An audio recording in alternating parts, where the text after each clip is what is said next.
Hvala za besedo, hvala za povabilo na to srečanje, hvala tudi za ohranjanje te tradicije, ki je vsako leto bolj pomembna in pomaga tudi v stilu tega, kar je Jože Pučnik počel, odkar se je vrnil v Slovenijo, nekoliko odstirati se stole za tega, kar se v Sloveniji resnično dogaja, se pa tudi stalno zakriva. Ampak preden spregovorim nekaj besed na temo, ki je najavljena, bi vendarle želel temu, kar je gospa Vera Ban tukaj povedala, nareči reklamo za njeno knjigo. Gospa Vera Ban je napisala izjemno zanimivo knjigo Moje pot v Pučniku. To, kar smo tukaj slišali, samo nekaj drobcev, jaz sem imel ta privilegij, da sem že prebral, ker sem pisal predgovor in šla bo v kratkem in toplo priporočam. Mislim, da bo išla pri založbi Nova obzorja. Jaz osebno pa mislim, da še marsikdo drug ne bi znal tak prijetno neposreden način opisati teh srečevanj z Jožetom Pučnikom. Vera imela tudi ta privilegij, da ga je spremljala kot senca, kot nekdo, ki je ne samo spremljal, ampak so ustvarjal okolje, v katerem je Jože deloval in to dobesedno. Veliko tega, kar je on naredil, je bilo mogoče tudi zaradi te pomočnje. To je izjemno zanimiva knjiga, ki med vrsticami odstira tudi pogled v dogajanje, o katerih so običajno, ko se pogovarjamo o teh prelomnih časih, demokratizacije in slovenske osamosvojitve, pravzaprav zakrita. Se zdi, da je šlo mogoče za nezgodovinske stvari, čeprav so bila tista dogajanja celota. Zdaj, Jože Pučnik in slovenska politika je tema, ki seže verjetno v čas, ko je Jože Pučnik napisal prvi kritični članek za šolsko glasilo in se niti ni zavedal, da je to, kar počne, nekaj, kar ga bo zaznamovalo verjetno za celo življenje. Je pa to seveda zelo obširna tema in imamo časa, da je na dolgo in na široko razpredal, ko sem razmišljal, na kaj se koncentriral v teh uvodnih besedah. Sem se spomnil na moje prvo branje njegove knjige Kultura, družba in tehnologija. Sem šel gledati par odstavkov v tej knjigi kot preverjanje, če je moj spomin še natančen. Kajti ta knjiga mi je prihajala na misel večkrat, oziroma en del te knjige mi je prihajala na misel večkrat v zadnjih mesecih, ko smo spremljali ta dogajanje v Sloveniji, še posebej to, kar se imenuje tako imenovana ljudska vstaja. Toplo priporočam branje Pučnikove knjige vsem, ki se jim mogoče to, kar se danes ponuja kot alternativa parlamentarni demokraciji, tržnemu gospodarstvu in Evropski uniji oziroma evropskim vrednotam, nekaj novega. To, kar se ponuja, če preberete to Pučnikovo knjigo, se ta novost pravzaprav v celoti razvali, ponovno. Mislim, da je zelo malo ljudi, ki so tako jasno, da je to uspelo dr. Pučniku opisali, zakaj pravzaprav gre. Vidika tega, kar se pri nas dogaja, pisali pravzaprav naprej, ker ne gre za nič novega, gre za ponavljanje.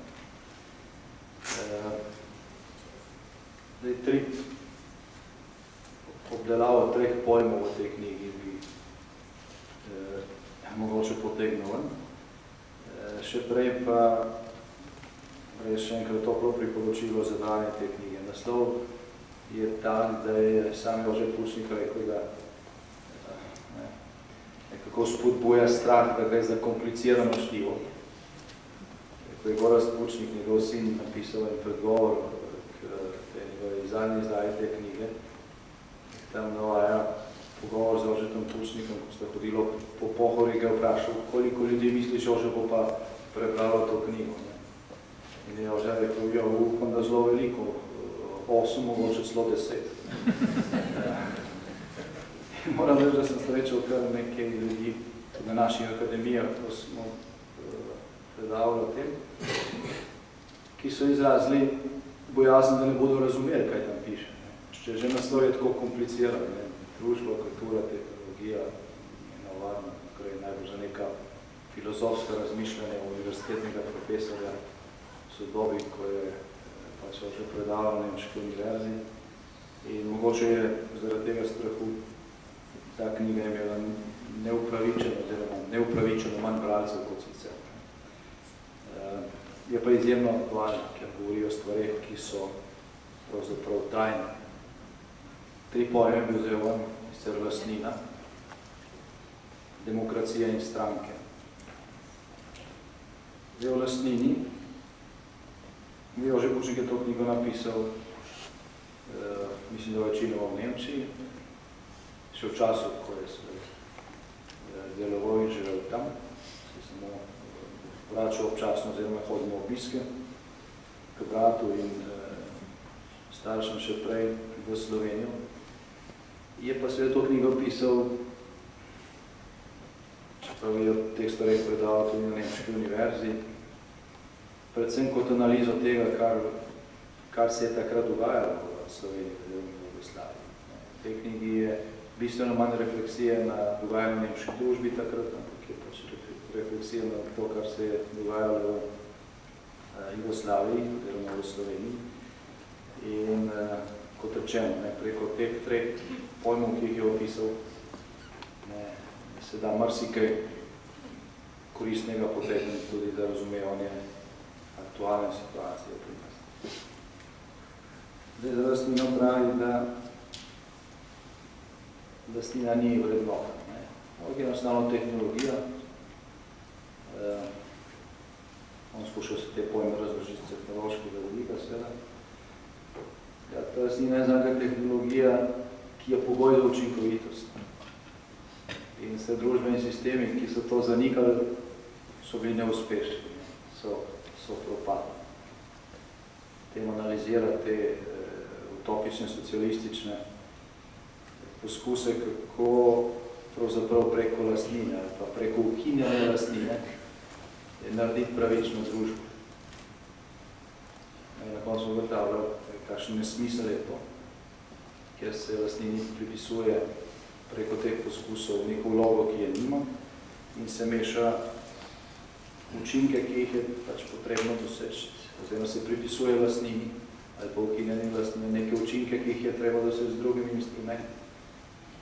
Pravičnosti v družbi ali pa solidarnosti ali pa socialne države, ali pa socialne države ni možno doseči tako, da ukineš lastnino. Se je to prodajalo pri nas dolgo časa in se ponovno prodajalo. Ampak na ta način, da zagotoviš delovanje pravne države in ostalih instrumentov, ki pač zagotavljajo enaka pravila igre, zaščita šibkejših in tako naprej. Je pa možno tega doseči tako, da se enostavno kine tehnologija pri obstoju lastnine ali pri funkcioniranju. V demokraciji enako pravi, da to je bila takrat tudi v začetku 20 let pri nas velika debata o tem, ker nekatere stranke so pisali v svoj program, da temeljijo na vrednotah, kot so demokracija in tako naprej. Jože Pučnik tehniki pravi, demokracija seveda ni vrednota. To ni vrednota samo po sebi. Je pa najučinkovitejša tehnologija, ki omogoča neko znosno družbo. Je to vrednota pač samo po sebi.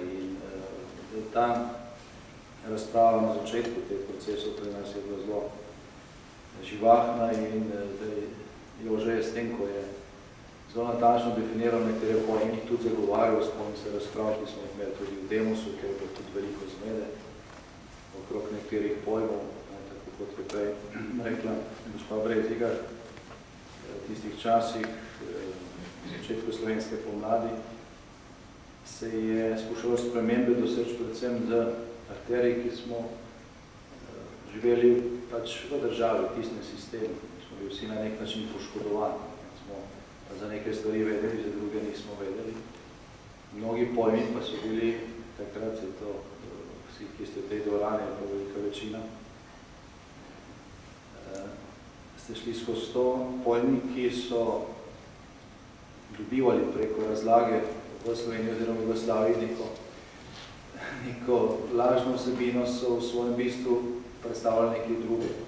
To je bilo takrat čisto na tem pojmovnem, na tej pojmovni ravni velik problem. No, in poleg vsega ostalega, kar je bilo že povedano o prispevku dr. Jožeta Pušnika, je en od njegovih največjih prispevkov oziroma eno od največjih dodanih vrednosti njegovega povratka v Slovenijo in vključitve v ta poskus postavljanja novega demokratičnega organiziranja in strank in zvest.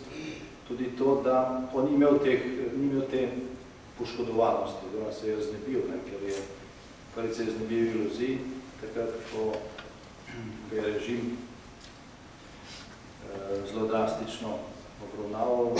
Mogoče je potem, ko je živel v Nemčiji, tudi videl, kako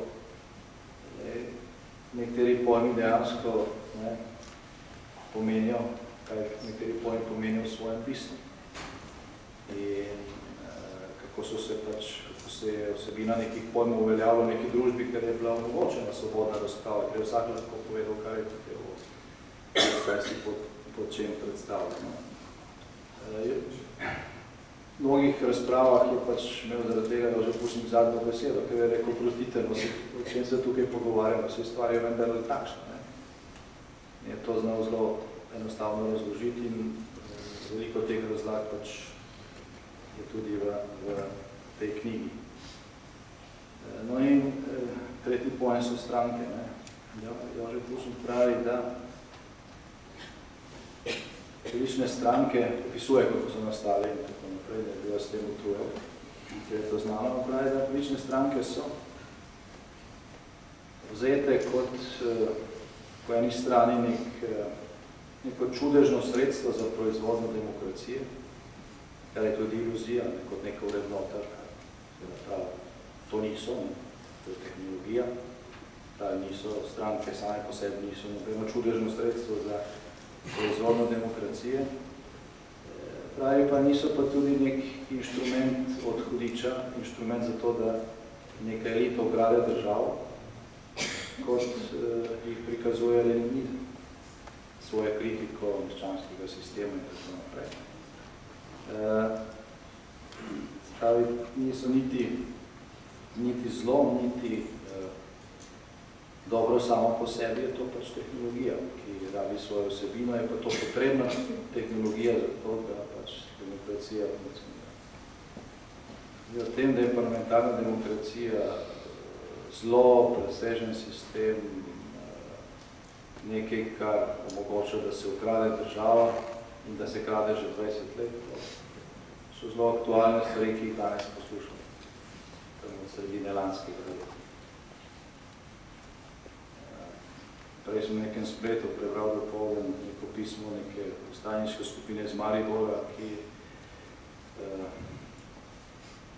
v svoji kritiki parlamentarne demokracije opisuje oziroma uporablja tačno iste stavke, ki jih je pač Jože Pušnik v svoji knjigi pripisal leninističnemu konceptu.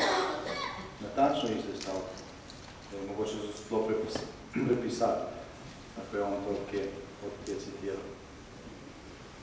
In seveda, zdaj njegov ugotovitev je, da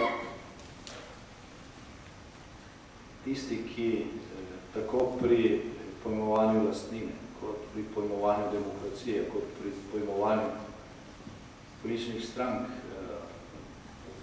ne izhajajo z nekega realnega stanja. Iz tega, kar se je razvilo v svobodni družbi, ampak stalno iščejo neke alternative in neke utopične koncepte delajo to, kar se je skušalo v Jugoslaviji narediti s tako imenovanim konceptom samoupravljanja. Vzpostavljajo nekaj, kar ne deluje. Oziroma, kar deluje drugače, kot se prikazuje in deluje samo dokler nekdo drug to plačuje, kot je rekel prej, gospod Brščič. Po zmanjka tvojega denarja pa to propada. Jože Pučnik je za oznako teh poskusov takšnega početja uporabil zelo dober stavek, ko pravi, da tisti, ki to počnejo, skušajo preskočiti svojo lastno senco. Stalno skačejo, da bi preskočili lastno senco, ampak to se ne da. In tudi to, kar danes spremljamo v Sloveniji v obliki tega, kar nekateri ponujajo kot alternativo, je natančno to.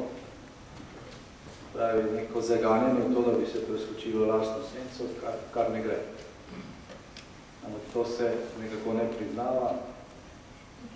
Eni to nočejo priznati zato, ker pač niso še prišli do tega spoznanja, drugi to uporabljajo za manipulacijo, zato da se zakrije kaj drugega.